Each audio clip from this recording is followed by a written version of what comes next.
As you can see, it's 6 o'clock in the morning. It is Saturday, January 25th, and we are 16 weeks out. So I'm heading to the gym for legs, cardio, and then I'm gonna come home and eat. The babysitter canceled today, so we are alternating the gym, my husband and I, to take care of the kiddo. She does have dance in a little bit, so I want to be able to go knock the gym out and then be able to take her to dance. But we will talk about what 16 weeks out means for me and how I intend on keeping you guys updated throughout the next 16 weeks.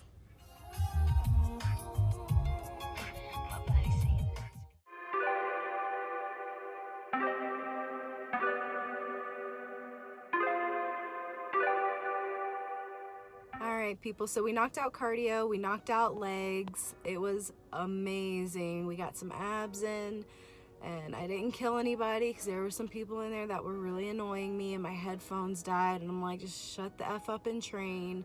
Stop running around like a maniac, hip hopping and bebopping all over the gym, but whatever. So it's 8:15 and I'm going to head home. I'm going to eat all the breakfast in the world, probably have some more coffee, and I will catch up with you after that.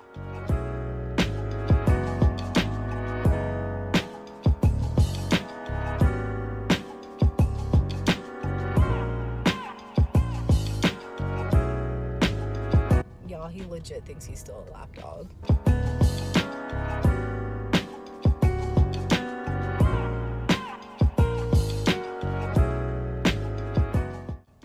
Alright everybody, so now that I have a little bit of time to sit and talk to you because my daughter's still in dance and my car is clean.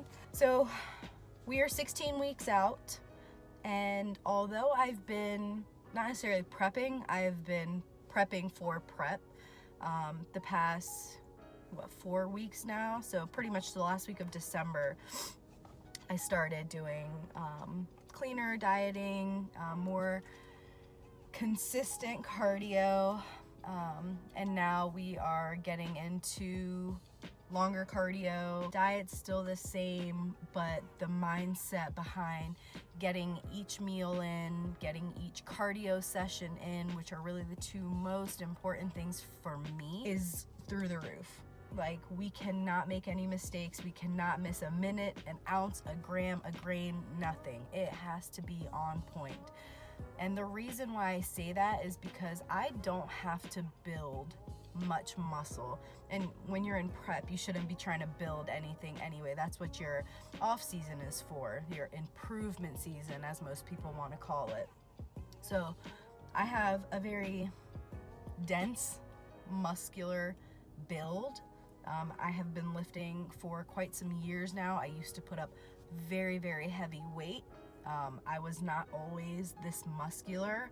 I definitely was always this bottom heavy, but I've put on so much good size that my biggest thing when I'm in prep is I need to condition down, and that's the hardest thing for me. Even when I was doing preps where I was on like 900 calories, 3-4 weeks out, it still wasn't enough. And sometimes because I would be in keto, it was counterproductive and I would lose muscle mass. I just didn't look full. I didn't look terrible, but I definitely didn't look as good as I wanted to or as good as I should have, especially when it comes to the legs. My legs are my weakness, and not so much the front, but the back. I cannot bring my legs down to save my life. And every time I step off stage, anybody's feedback, get leaner. So that is the goal, being able to bring that conditioning down and really dial it in. I've never been able to do it. This is my second time with my coach Shane Hughley of Team Hughley, and I am ecstatic and thankful and grateful to be on his team and to be working with him. I know that we have a great relationship, and he is going to help me succeed and achieve the body that I want to present. Like, I love my body. I love it in season, off season. When I don't even like my body, I still love my body. And hopefully he can just help me figure out how to showcase it the best way it can be showcased. And of course, every prep's different. Specifically, this prep for me already, even though I'm technically just starting here now at 16 weeks out, but I've been doing the pre-prep for about 4 weeks now, I can already tell the changes that I've been making. Usually, my whole life really, I've been losing weight from the top down. This time it seems to be a little bit different. I'm definitely still losing it in my neck and chest and shoulders area. I can still see some striations in the shoulders, but my legs this time already seemingly thinner, if that makes sense, or tighter, if you will. I think that's a better word. The glutes, not so much. I do, however, think that my glutes are getting smaller, which for me is a goal, because I hold all my fat in my glutes, my thighs, so you know, that side thigh that sticks out. Most people think, oh well, that chick just has a big butt. Like, really, she just has big thighs. So for me, getting my thighs and my glutes down is the biggest thing. And so far, I think because I go to therapy for my knees 3 times a week, and then I train legs 2 times a week, and then I bike for cardio, so I'm constantly working my legs, just constantly. I think that's already helping and setting a better foundation for this next 16 weeks. So I'm super excited to get into this prep and pull everything together, narrow the diet down, key up on cardio, and obviously still hit the gym hard when it comes to lifting weights and maintaining that muscle mass.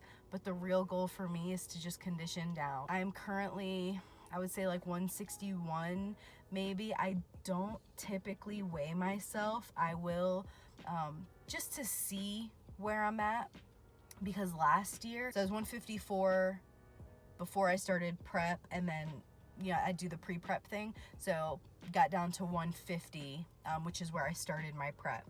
And then this year I was 164 pre-prep, and then starting my prep today I'm about 161.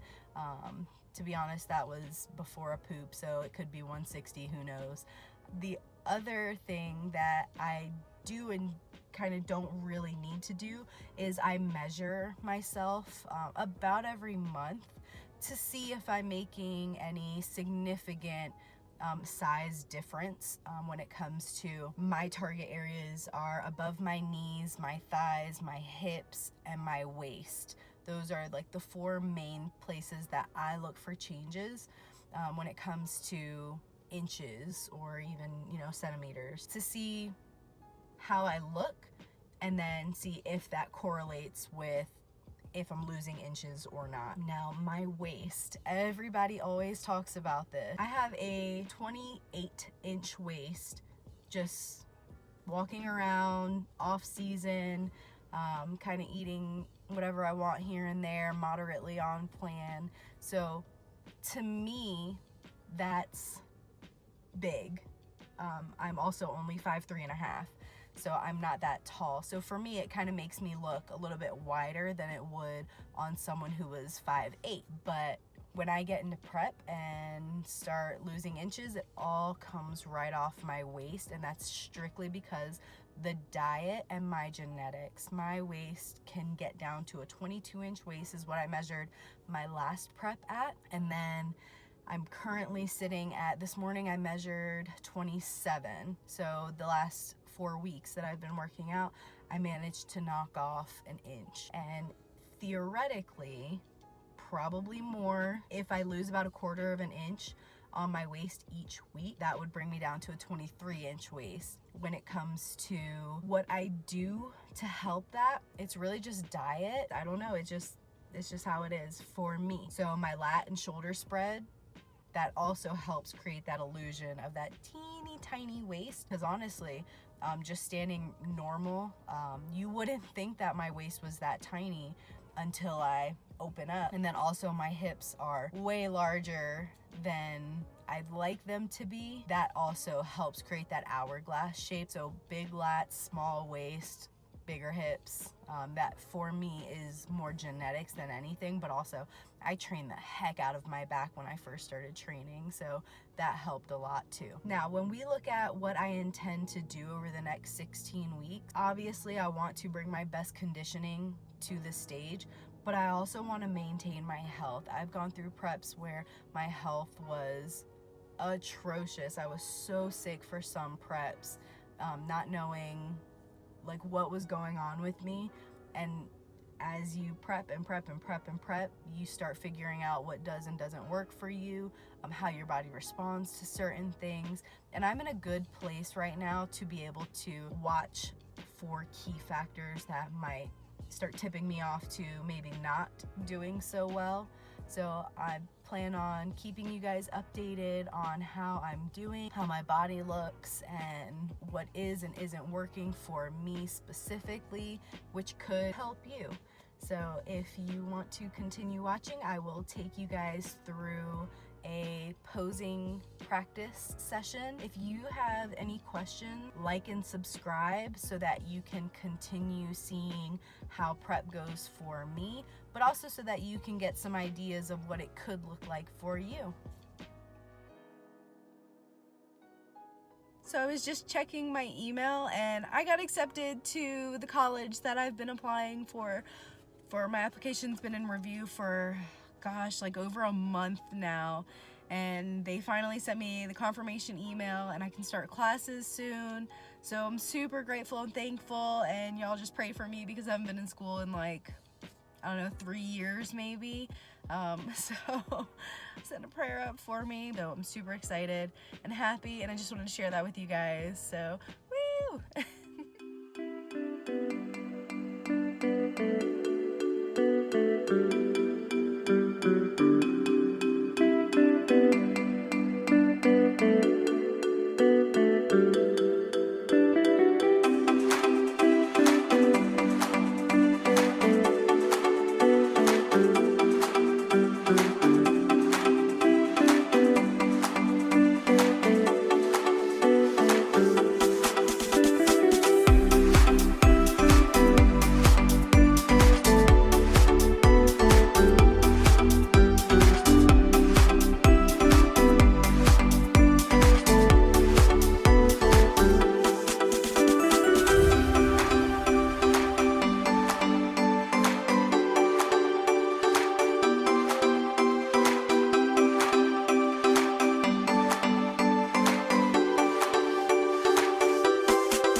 Y'all, well, a few things that I want to touch on are posing, heels, suit, and practice. Your posing heels. I just got the heels that I'm wearing in today's video last week, I think, and this is the first time that I tried posing in them on like a regular surface. I kind of walked in on the carpet a little bit, and I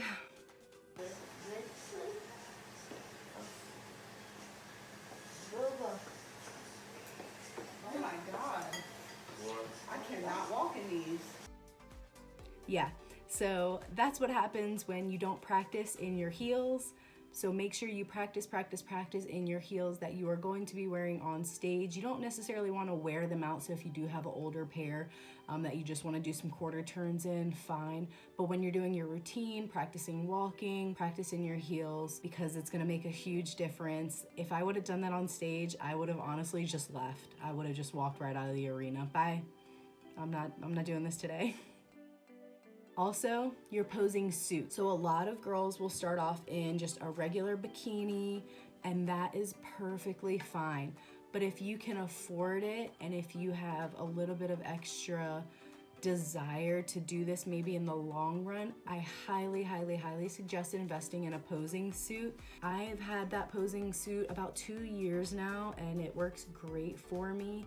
It's not exactly the same fit or style that I wear on stage because it's not the same maker, but it gives me a really good representation of where I should be wearing my suit. Also, your posing routine. It's super uncomfortable posing at this body fat, but it's so much easier to transition when you do start getting leaner to hitting those poses and being able to see what you do and don't need to tweak. So right now I just focus on holding poses for a few seconds. Sometimes I'll just continuously do rounds of posing in my mandatories, and then I'll do my routine, and I'll try it from the left side of the stage to the right side of the stage. I'm always learning new things about posing, always watching the pros, seeing what does and doesn't work for them, especially the pros that have bodies like mine, more round bottoms and thicker legs, always seeing what works for them and how to hide some of the not so perfect attributes. Every year I try and pick up something new, and I highly encourage that if you can get into a posing group, find like a local group or a gym or something that holds posing classes, or if your coach does posing, make sure you get with them on a constant basis, sending them your mandatories and your routines, and also hiring a posing coach if your coach doesn't do posing. They are so helpful, and that's what's gonna make or break you on stage. You can have the most conditioned physique, you can have the most muscle up there, you can have the best hair and makeup, but if you don't know how to pose, baby girl, no ma'am, no ma'am. It's just not gonna work for you. Bad posing knocks you down, and you have to be able to present yourself the most beautiful, flawless, flowy way you can possibly on stage day. Whether you're a first-time competitor or you've been doing this for a very long time, posing will make or break you. I really hope you guys enjoyed today's video.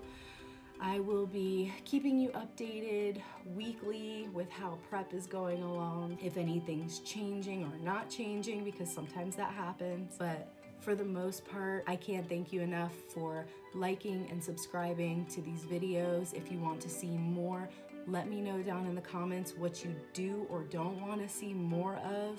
If you really like when I do posing, or if you really like when I do workout videos, or if you want to see more of my day-to-day life, let me know down in the comments below. And as always, you can follow me on Instagram or Facebook.